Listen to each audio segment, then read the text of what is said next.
crescimento em Cristo.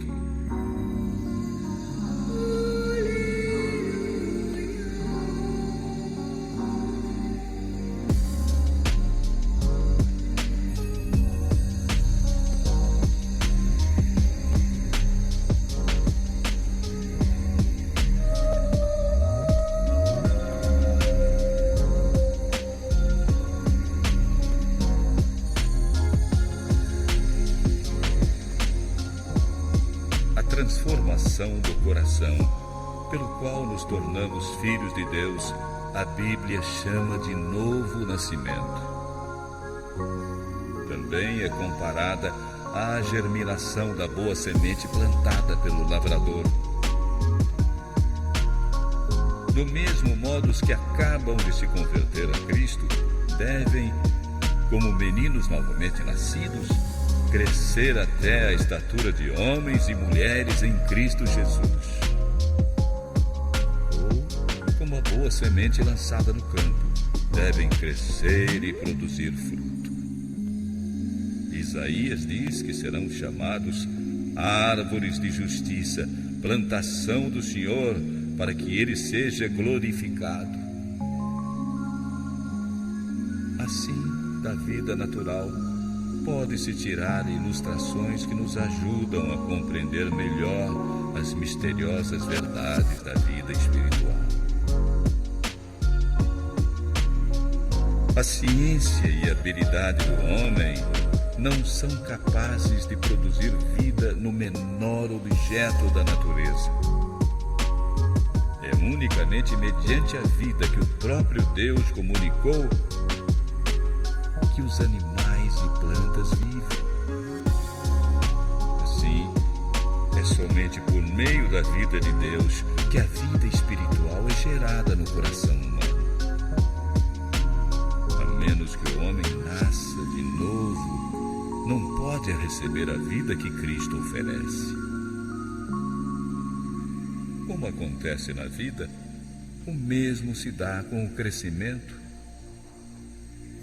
É Deus quem faz o botão tornar-se flor e a flor fruto. É por seu poder que a semente se desenvolve, primeiro a erva, depois a espiga e por último o grão cheio na espiga. O profeta Oséias diz, referindo-se a Israel, que ele dará flores como o lírio. Eles crescerão como o trigo e darão frutos como a parreira. Jesus nos sugere: vejam como crescem as flores do campo.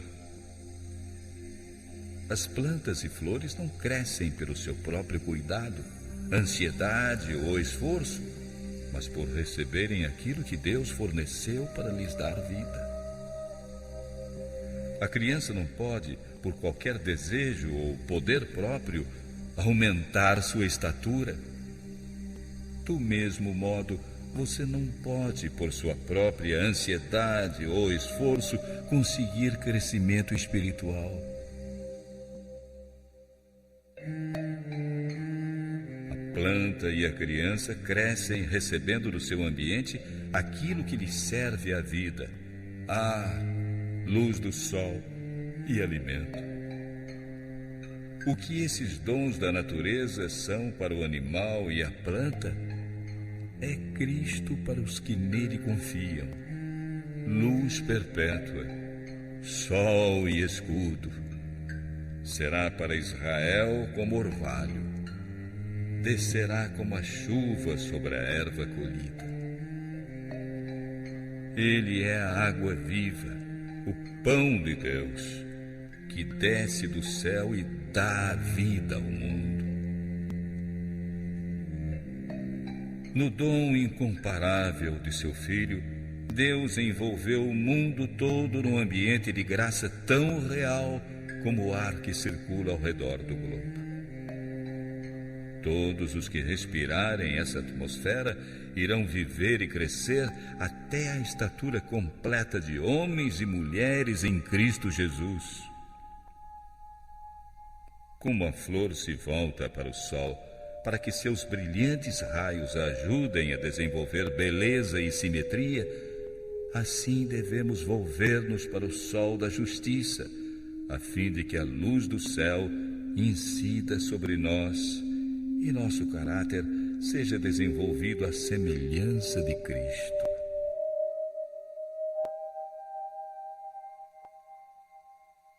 Jesus ensina essa mesma lição quando diz: continuem unidos comigo e eu continuarei unido com vocês, pois só podem dar fruto se ficarem unidos comigo, assim como o galho só dá uvas quando está unido com a planta.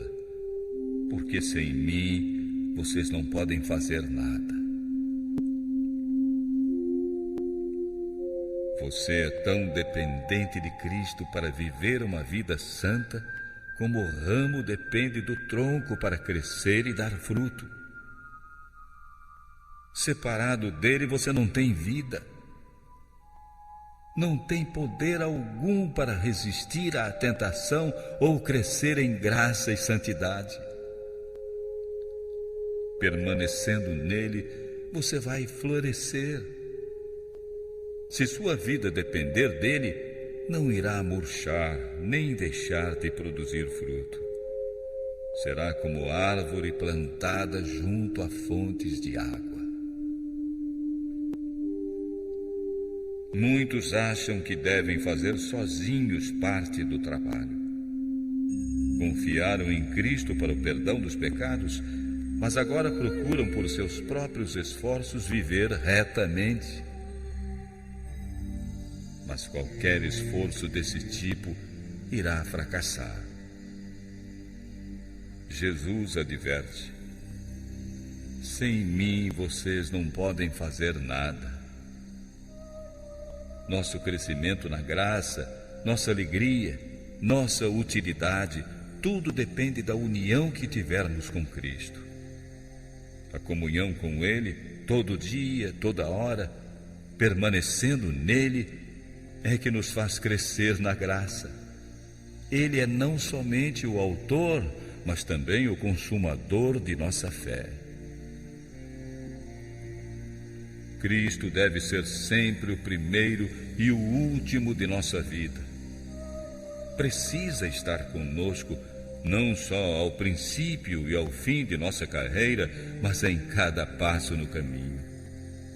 Davi escreve: estou certo de que o Deus eterno está sempre comigo. Ele está ao meu lado e nada me pode abalar. Você pergunta: como permanecerei em Cristo? Do mesmo modo em que o recebeu a princípio. Já que vocês aceitaram Cristo Jesus como Senhor, vivam unidos com Ele. O justo viverá da fé.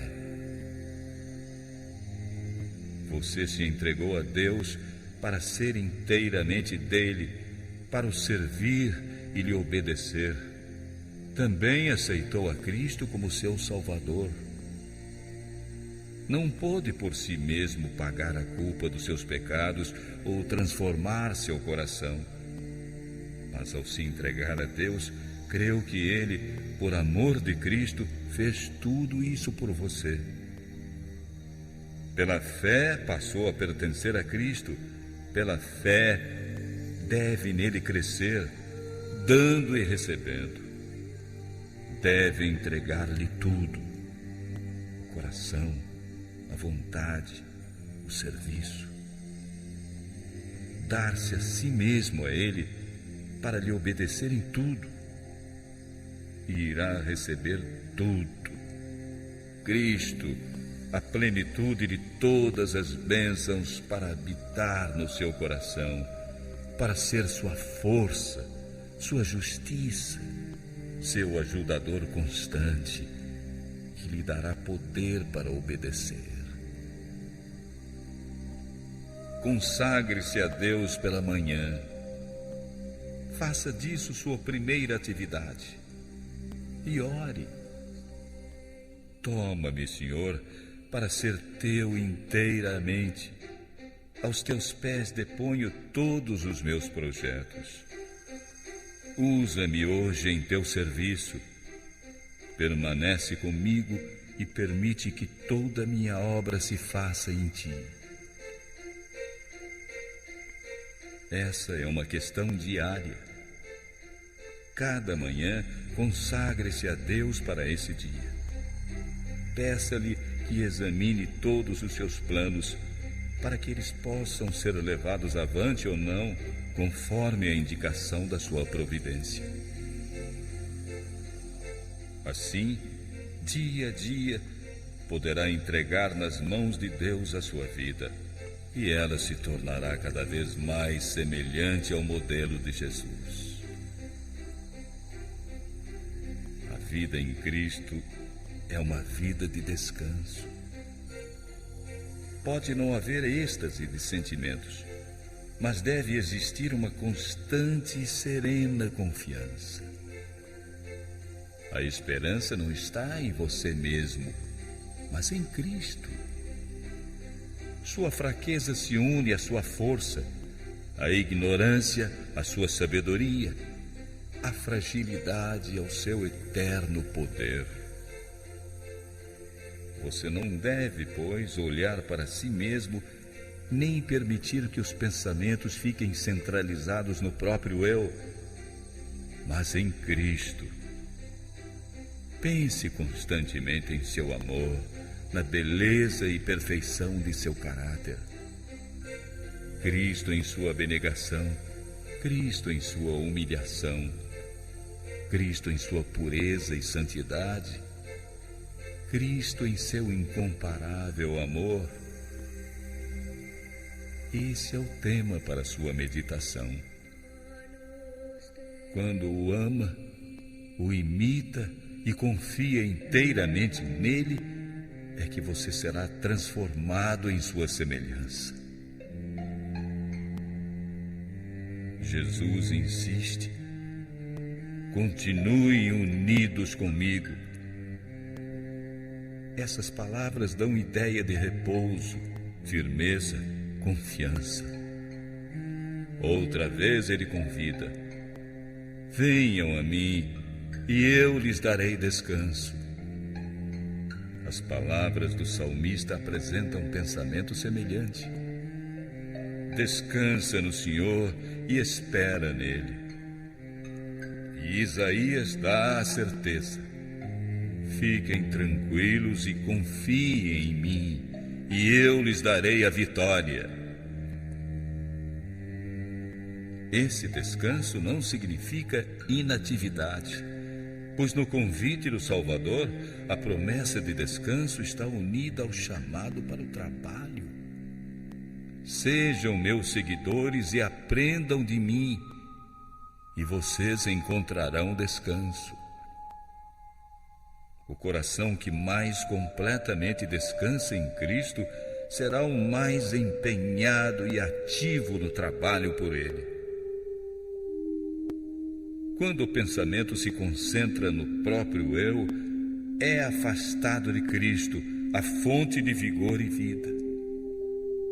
Por isso, Satanás empenha-se constantemente em levar as pessoas a desviar a atenção do Salvador, impedindo assim a união e comunhão do ser humano com Cristo. O inimigo procurará usar para distrair a atenção os prazeres do mundo, os cuidados, as dificuldades e tristezas da vida, as faltas dos outros ou nossas próprias faltas e imperfeições. Não se deixe desviar por seus ardis.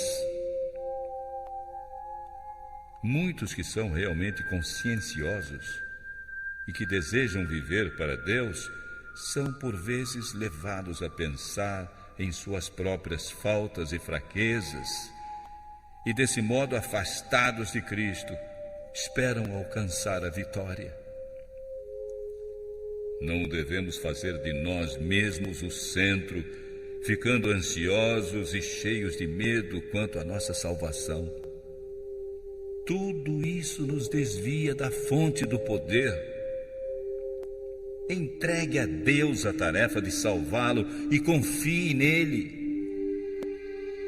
Fale sobre Jesus e pense nele. Que o próprio eu se perca nele. Abandone a dúvida. Esqueça seus temores. Diga como o apóstolo Paulo: assim, já não sou eu quem vive, mas Cristo vive em mim.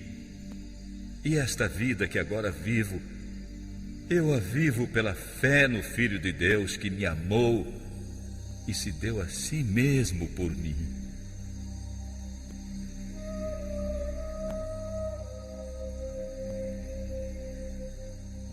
Repouse em Deus. Ele é capaz de guardar aquilo que você lhe confiou.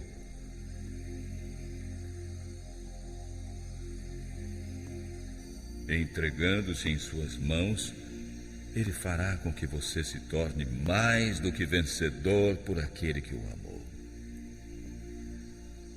Quando tomou sobre si a natureza humana, Cristo ligou a si a humanidade por um vínculo de amor que jamais pode ser rompido por qualquer poder, a não ser a escolha do próprio homem.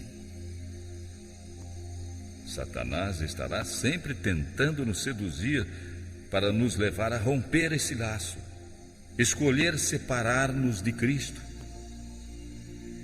É aqui que temos necessidade de vigiar, lutar, orar, para que nada nos seduza a escolher outro Senhor, o que sempre temos a liberdade de fazer. Conservemos os olhos em Jesus e Ele nos preservará. Olhando para Jesus, estamos seguros. Coisa alguma nos poderá arrancar de sua mão. Contemplando Jesus constantemente, seremos transformados de glória em glória na mesma imagem, como pelo Espírito do Senhor. Foi assim que os primeiros discípulos alcançaram a semelhança com o amado Salvador. Quando ouviram as palavras de Jesus, sentiram a necessidade que tinham dele. Buscaram-no, acharam-no, seguiram-no. Estavam com ele em casa, à mesa, no aposento particular, no campo. Associavam-se a ele como discípulos com seu mestre, dele recebendo diariamente lições de santa verdade. Olhavam para ele como servos para seu Senhor, a fim de saber quais os seus deveres. Esses discípulos eram homens sujeitos às mesmas paixões que nós. Tinham de lutar contra o pecado do mesmo modo que nós. Necessitavam da mesma graça para viver vida santa. Mesmo João, o discípulo amado, aquele que mais inteiramente refletia a semelhança do Salvador, não possuía naturalmente caráter amável. Não apenas ambicionava honras, mas era impetuoso e ressentido quando o ofendiam. Quando, porém, lhe foi manifestado o caráter daquele que é divino, viu sua própria deficiência e humilhou-se diante desse conhecimento. A fortaleza e a paciência, o poder e a ternura, a majestade e a mansidão que podia contemplar na vida diária do Filho de Deus encheram-lhe a alma de admiração e amor. Dia a dia, seu coração era atraído a Cristo, até perder de vista a si próprio pelo amor ao Mestre.